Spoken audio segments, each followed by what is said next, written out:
Hello and welcome to the latest episode of the Reverse Sweep Show. This is your host SS, and joining me as ever is my co-host AB. 26 New Year, same old favorite game of cricket, and so many matches and so many storylines to look forward to.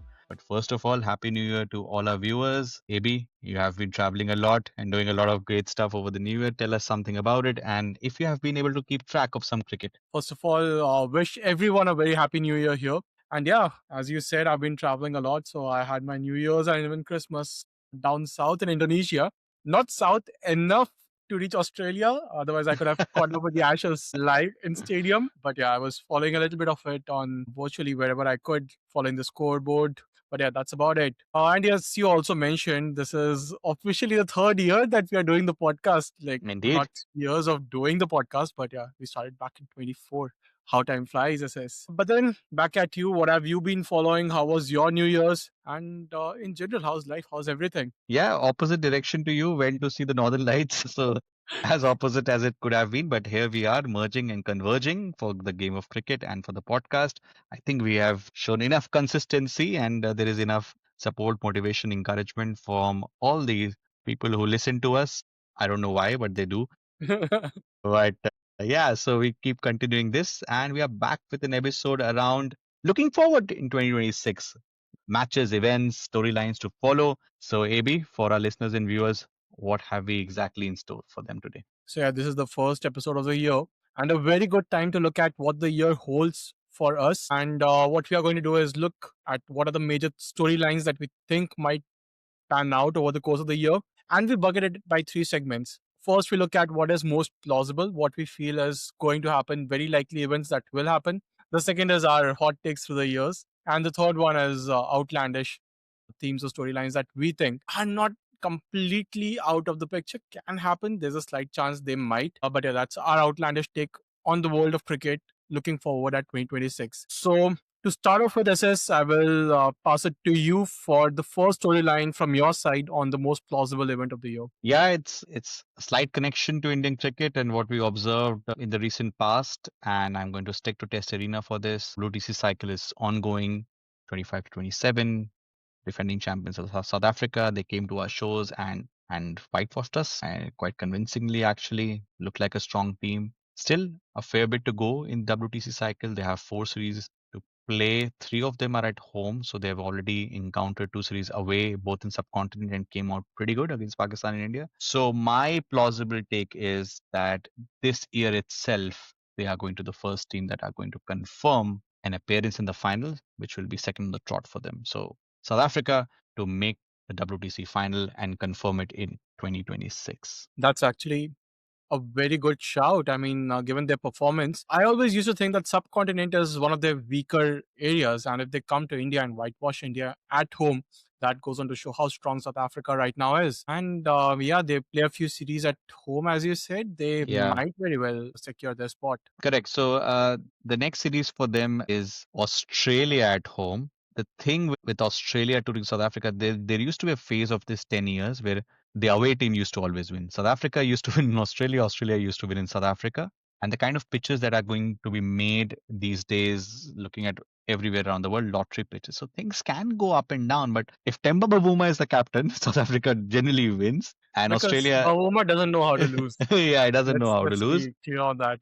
Yeah, and there will be some transition in Australian cricket. It's already happening with Usman Khawaja announcing retirement. Maybe there's something more, especially after an Ashes cycle ends at home. So I believe even though lottery pitches, so South African can come through with a 2-1 win or something of that sort. And then they have got Bangladesh at home, which they should win very comfortably too. And then they've got England at home. Might be a bit different characteristic by then, especially on the back of Ashes. I am pretty sure that we are going to touch on England in some way or shape in this pod episode. And then they finish off versus Lanka away. I think that is in 2027, but 26, 3 series, even though two on paper difficult assignments, Australia at home and England at home, but because they are at home, they are looking so good. I do believe they will rack up enough points to make it mathematically or at least logically very difficult for two teams to catch them. Maybe they finish second overall. We don't know about that, but surely they are going to qualify for the WBC final. Yeah, and another thing which is working in favor for them is that India is way too far behind right now. So their Exactly. only competition is Australia. And even if Australia tops the table, they come second and still qualify. Yeah. So I think that is my plausible take that South Africa makes it to the WTC final again. I will pass it to you for your plausible take now. Quick timeout. If you are loving this dive into cricket's wild twists and turns, hit that like button and subscribe to the Reverse Sweep Show. And if you've got that one friend who can't stop talking about cricket, share this episode with them and bring them into the squad. Yeah, and this is closer to home, so I'm talking about Indian team in the white ball format, playing T20Is. We know that there's a World Cup coming. It is closer to us than what we even imagine. It's what, February 1st week or something like that when it's Yeah. really starting. And we have just seen what the team has been doing over the last few years. Ever since we won that last T20I World Cup in 2024 in West Indies in the US, we have just been so good. Like probably one of the best T20I outfits ever assembled. Such a juggernaut of a team, and I think I'll bet my money on the fact that India wins at home. So many players who are out and out superstars in this team. We know Abhishek Sharma breaking out last year, Tilak Verma. We have Sanju Samson now, most probably opening with Abhishek Sharma. And then Yeah. bowling department, we have Jasprit Bumrah. We have a very star-studded team. Maybe some chinks in the armor here and there, but probably the favorites going into the tournament. And I say that India wins the tournament. Yeah. And also the reason for that is the way the tournament is structured. So it's an Yeah. easy group for us with India, Pakistan. I don't remember the other teams, but probably US, USA, Namibia. US, Namibia. So most probably India and Pakistan qualifying from there, and then Super. It's where it's a group of 4 teams each. India plays 3 matches. I don't think they falter in that. So the only place where India can lose is either the semis or the finals. But then I would bank on them to win, specifically playing at home. So many match winners. I'm sure someone will stand up as the time requires. So I think that is my most plausible event that India wins the T20I World Cup. Yeah, they were not at their best in Asia Cup, but they had enough performances and people standing up at the right moments. Think of Tilak Verma in the final, and they were able to, cross the line. They are, of course, the defending champions. And if they win again, people will start talking about dynasty. In our season tour, we did covered a lot of dynasties, and West Indies T20 dynasty came up. Maybe India has its own dynasty, winning 3 big events, counting the Asia Cup as one. That's going to be pretty big. And they have got a lot of bases covered. They have the hitting up on top. They have Hardik Pandya effect. They have got spinners who can bat as well, like Naksar. They have got game-changing bowlers like Kuldeep, Bumrah. Arshdeep is looking good if he Varun gets Chakravarti. Varun Chakravarti, the number one T20I bowler, still cannot get a contract with BCCI. A lower order hitting could be an area where teams can look to exploit them, that the Gulbis effect in some shape or form comes back and bite us. Or it could be one of those freak events that happens in a semi-final final. If it can happen to the Australian women's team in a semi-final, and it has happened to us in the 23 ODI finals. World Cup final, things can happen if you get stuck, if people don't stand up, or some outlandish performance comes from the opposition. But the path to semi-finals is quite clear. They have the resources. They have got an excellent record. Bilaterals, they have done exceedingly well. If Sky punches, then it'll be even better. I mean, it's amazing that we are talking about an out of form captain of an Indian cricket team, and we are still so confident about the side because they have done so exceedingly well. So things are looking in a very positive direction, barring no injuries and barring everyone falling out of form. We are looking really strong.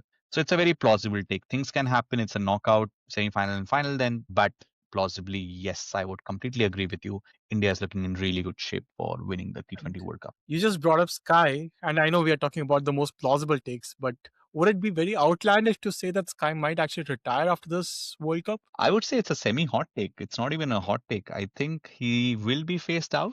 And I think BCCI will use its language of workload management of some sort, even though what kind of workload management for Sky, I don't know. But yeah, I think there could be a change in captaincy looking forward, and then Sky would probably decide that time is up for him, especially if he doesn't perform well. And If he's he 36 perform, already. he's 36 already. So especially if he doesn't perform well in India, irrespective of the result, I think he might walk away from international T20 cricket. Yeah, but I think these were the most rational takes from our side, Jasis, and things are about to heat up with the hot takes now. So, We what, listed down so many. Now I have to pick and choose one of them. yeah, what's your most hottest take? I think one is a semi-warm take. which is taking a lot of rounds, especially after India lost to South Africa at home and considering the up and down performances of the test team. I am going to say India is going to play what, five test matches in 2026? They have one test match versus Afghanistan, couple at the end of the year versus New Zealand away. That will be a tough tour. But first, we have to go to Sri Lanka in July and August, play a couple of test matches. And my hot take is that India will lose that series. Wow. So I don't know if I first categorize it as an outlandish, but now since we have been losing to New Zealand at home, South Africa at home, okay, there are better sides in Sri Lanka. But Sri Lanka has shown some mettle. I mean, they defeated New Zealand 2-0 before New Zealand came to our shores and won 3-0. They lost to Australia quite convincingly, and they don't play a lot of test matches. So you'd never know who are the players in the fray, what kind of mindset did they have. They play like a couple of two-match series every year. So they lost to Australia 2-0 away, but they beat Bangladesh 2-0. Sorry, yeah, they beat Bangladesh. I do feel that the kind of flux, it could be a series that could possibly end in 1-1. So 1-1 could be a plausible take, in fact. I would hope that by then we sort out some of the issues, but we don't play a lot of test matches. We And the don't play next one is test. that. So there's no sorting out. So I am thinking that if somehow there's some player unavailability and we are still in a flux on how we approach test cricket and team selection and all, Sri Lanka can cause an upset. I will categorize it as an upset. That's why it's a hot take. That could lead actually for Gigi to be sacked finally, which we have been calling out. It could be, Finally. yeah, That's a apostrophe, yeah. I mean, we called it during the England India series as well that he was probably 90 overs away from being sacked if India did not salvage the fourth test match. And then we somehow won the fifth test match and he was salvaged. Then we lost South Africa and then everyone is calling for his head. BCCI restrained, which in a way, yeah, you can because the next series was 8 months away. Maybe it will be an outcome of T20 World Cup as well, but it shouldn't be. You should be judged on test cricket form. And okay, he gets one more chance, and if he lose there, he gets sacked. So it's connected to each other.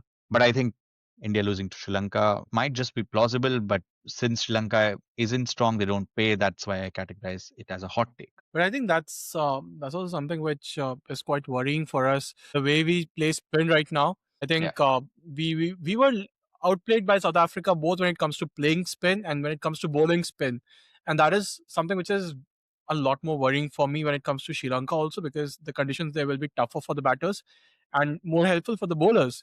So Yeah. Sri Lankan bowlers will have a better chance of taking wickets there when it comes to our batters, and the holes in our batting lineup are still there. We aren't going to Yeah. fix them by the time we go to Sri Lanka. So Yeah. I think that's a good shout when it comes to a hot take. Yeah, I think I was looking at the scorecards in Australia, Lanka. Australia made a lot of runs in that. I think Travis Head always makes a century, but Steve Smith made double tons in two test matches. Usman Khwaja made 250 or something in the first test match. That means the players who play spin well, Khwajas, they did really well. And because you can say Sri Lankan spinners are not that consistent, and you can make if you get the best of the pitch, you can make a lot of runs if you have the right technique. I'm not so sure, as you said, about Indian batting against spin. And okay, Indian spinners in quality will be better against Sri Lanka. Sri Lanka don't have now Karuna Ratne and Angelo Matthews now, so they will be a bit shallow in the batting. It might be tightly fought series. It could 1-1. India could might still win, but that's my hot take. I think Sri Lanka can do damage, and it will be something that I don't think BCCI will be able to stop themselves and sack Gigi. Yeah, I think when it comes to sacking of Gigi, a lot of his future with the Indian team will depend upon the T20I World Cup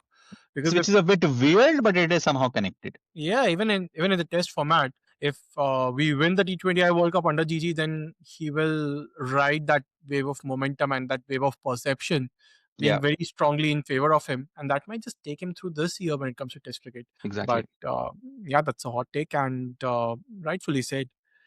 From my side, hot take is that we have spoken so much at length about the Fab Four in cricket, especially when it comes to the Test cricketing arena. We have Yeah. seen Virat Kohli walk out in 2025, so there are three out of the Fab Four left. And my hot take is that by the end of this year, there will be only one left. And Mm. that, in all probability, will be Joe Root because he has the mountain to climb, Yeah. the Mount Everest of cricket. He has to chase Sachin Tendulkar. But the reason I say that is also because if I look at Steve Smith, he's not young anymore. He's 36 and a half. If I look at the next set of marquee series, the next Ashes down south, Down under in Australia will be 4 years from now. I don't see him playing by then. The next Ashes another 2 years from now. Again, don't think he'll be playing by then. So if he has to retire, the next marquee series is what, South Africa tour. When Australia goes to South Africa, probably that's a good time for him to retire. And plus, also his form hasn't been exceptional. Not something that we relate with Steve Smith. So last year, although he had an average of 50 odd, but years before it was mid 30s and 40s. So not in the peak form. And we know his technique is very unorthodox. And once you lose it with unorthodox technique, it's very tough to get back.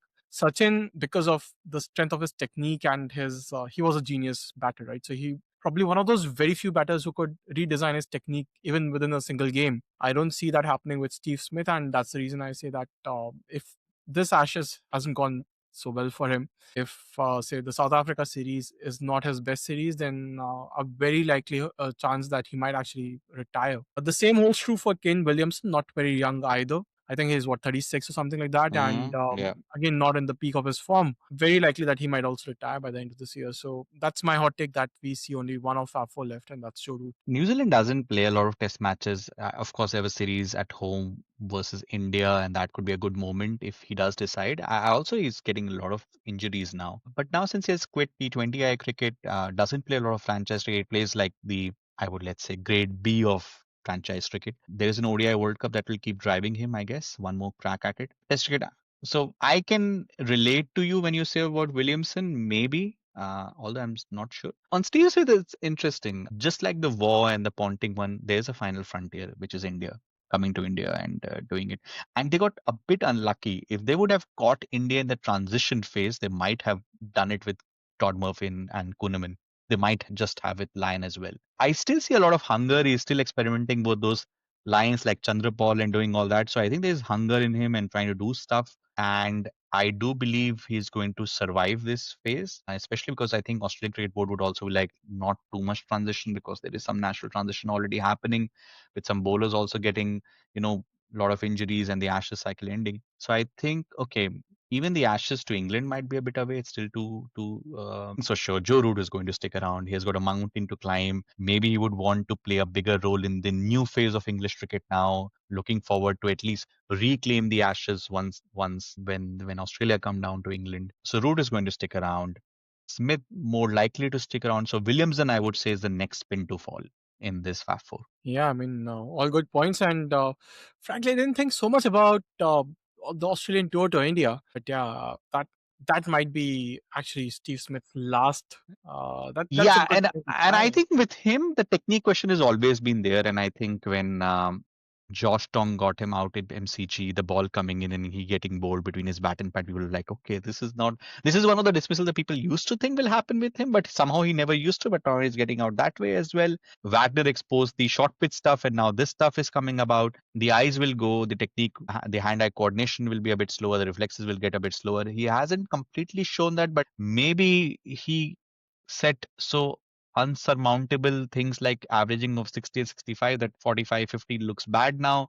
He hasn't had the smoothest time, I will agree. He made those twin hundreds in Sri Lanka and all that, but I think he's going to survive for a couple of years. But just to also put things in perspective, Ricky Ponting retired when he was 37, Mm. and Steve Smith isn't too far away from 37. And we know Australian cricket people typically like to retire on highs. They But don't at play home, as long as 40. yeah, but usually at home. And who have they got at home this time? They've got Bangladesh at home. May not be the most, glamorous series for. How about the Ashes, which is going on right now? That is an outlandish take. Yeah, if it would have been a 5-0, maybe. I know. I think he still has some hunger. Yeah, Yeah. that's true. But yeah, that those were the hot takes. Two Yeah. hot takes from our sides. Let's move on to the outlandish takes. SS, let's see what have you got in store when it comes to talking about outlandish takes in 2026. Yeah, and surprised everything is connected to Indian cricket, but and it's connecting more and more to Indian Test team and GG, and there have been talks. So my takes are very harmonious actually. And the next set of harmony is that GG will probably get sacked at some point. You are right when we were talking off air that it's lesser likely now that's going to happen. I always felt that BCCI will just slip in April or May a communication like now GG is no more because things have calmed down after the South Africa series, but maybe after T20 World Cup that cadence changes. But irrespective of that, maybe after the Lanka series, maybe before the New Zealand series, whenever Lakshman is the one guy that is touted in, maybe there's someone more. If Lakshman is touted in, if you believe in rumors and cricket Twitter, they say that one of his asks is to get Virat back in the fold.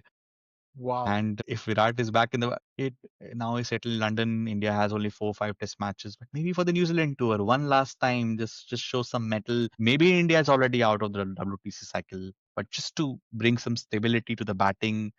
There's so many questions if he comes. It doesn't happen in Indian cricket. Where will he bat and all that? But yeah, that's why it's an outlandish take. Virat Kohli back in the test team setup for India. That is like such a juicy, outlandish take, SS. It will have cricket fans all over the world drooling just to see Virat Kohli back in whites playing Yeah. for India. And what would it mean for the game? Like, it would be all stands full of people trying to watch him. But yeah, Yeah. I do feel He's such a it's great outlandish. ambassador of test cricket, but yeah, it's outlandish. Yeah, it's outlandish for a reason. As much as I would like to see it happen, as much as I would want to see Virat back in tests and scoring hundreds again, but I don't think it happens in Indian cricket at all. Like, you can go way back in the history. I don't remember. Has any player retired and come back out of retirement? Has BCCI gone back to a particular Yeah, player? India, it's very difficult. I don't know. Nothing comes top of the mind. I have a question for you, just on the top of my mind. What is more plausible? Virat Kohli coming back in the Test world, or Rohit Sharma coming back as the ODI captain for the 2027 World Cup? That's a tough one. I think Rohit Sharma coming back as the captain will be more plausible for me because he's already in the team, and if Yeah, Shubman Gill say has an injury, which like he's having a lot. yeah, which he's having a lot, then the team is not going back to a vice captain. The team is BCCI is going back to Rohit Sharma, the captain that we have always known. So I think that's more plausible. But yeah, that was a good outlandish take, SS, I must say, and I'd love to see that happen. But let's see, that's outlandish for a reason, right? Yeah, from my side, I would say RCB fans waited for 18 years, and my outlandish take is that they will not have to wait for more than 1 year No for way, come the on. I'm not doing a two-peat. I'm not doing a two-peat, man. Yeah, two peats in IPL are so tough, right? I mean, is it only Mumbai which has been able to pull I off a mean, two peat? Mumbai CSK usually always used to CSK, alternate it. CSK, right? Yeah, Yeah, yeah, yeah. But yeah, my hot take is that RCB, with the strong team that they have, and really now that they strong know squad. the winning formula, they have the momentum and they believe. So everyone in the crowd, on the field, when RCB is playing, will believe that they are the champions and they can win again. So I think they can pull it off again. Nobody ever in their sane mind would have predicted Rajat Patidar to go two on two peat with the IPL trophies as captain of RCB. But yeah, I mean, they have a really strong squad. I mean, we're talking off here. They've got Jacob Duffy in as well now, who's like the bowler of 2025, especially for New Zealand, breaking all kinds of record. That they know how to win. Virat is like a bit more free and has got Phil Salt to complement him. Strong team. I mean, in IPL, there are many strong teams. Things can happen. RCB actually did not finish even top of the table, right? It was Punjab who I think they finished were top of the fourth. table. Yeah, so things can happen, but it's a fair shout. I will say it's a definitely a higher probability than LSG winning the trophy. So I'll give you that. It's very sporty of you to concede to that, SS. But yeah, I think if you really think about which are the other teams which can defeat RCB, I think RCB definitely qualifies in the top four this time. They have the team to do that. Yeah, They have Punjab is strong again. Punjab is strong. KKR has done well with the big purse that they got. They got yeah, They're a slightly new look team, right? yeah. So Now we'll with have to see Mustafizur how they gone, yeah, now they will have to re-recruit and all. Mumbai CSK, I'm not so sure. SRH, GT. SRH, if it comes out all that 250, all bang bang stuff, then maybe they can do really well. RR. So there are a lot of teams. That's why it's very difficult to predict, and that's why it is outlandish to say very confidently that yeah, somebody's going to do a two-peat. But yeah, they are a strong team. Nobody can deny that. So yeah, I think Virat Kohli gets a second IPL championship in 2 years Who would have towards thought? the end Who of would have his thought? career. And not being Is the back captain in of the Test arena. the RCB team, it's crazy. I think it could only be topped that after the two-peat and Gigi just leaves all of cricket and go back to RCB or something. The coach, he has already done it with KKR once, so he has got some pedigree in IPL as well. There you have it, guys. Those were the three storylines from each of the three categories: most plausible, the hot take, as well as the outlandish take. looking forward to cricket in 2026. We'll be back with a lot of episodes and experimenting with different kind of content, the ones that you give feedback on, the ones that we feel that will be really enticing for us to do. Keep following us on all social media, YouTube, Instagram, for all the clips, reels, and everything around it. And wishing you again a very happy new year. And yeah, bye bye.